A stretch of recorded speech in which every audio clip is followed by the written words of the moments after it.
Now, Rent the Runway came public in late October 21, and the stock jumped to 24 before pirouetting lower and finished the first day at 19. Really bad sign. I didn't even bother highlighting this one at the time because the financials were so toxic.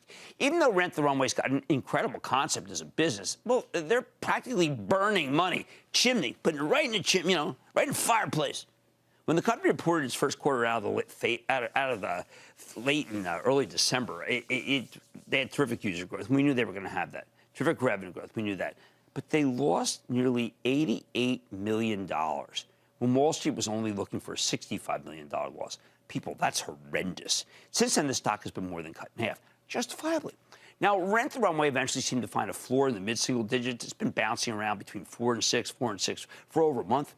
And you could argue that this has the makings of a decent reopening story. However, I don't want to stick my neck out on something that's so deeply unprofitable at a time when the Fed is getting ready to tighten. If you want an apparel stock that can be bought at a discount, you know what I'd rather buy? I'd rather buy Macy's. See that? They reported an excellent quarter last week.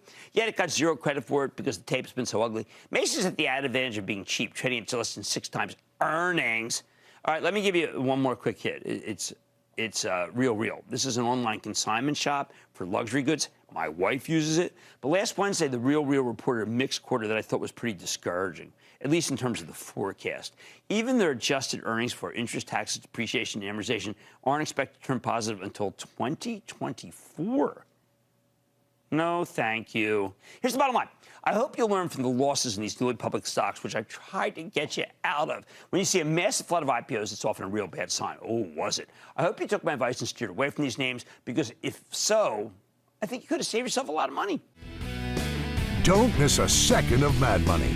Follow @Jim Cramer on Twitter. Have a question? Tweet Cramer. #MadTweets. Send Jim an email to madmoney@cnbc.com or give us a call at 1-800-743-CNBC. Miss something? Head to madmoney.cnbc.com.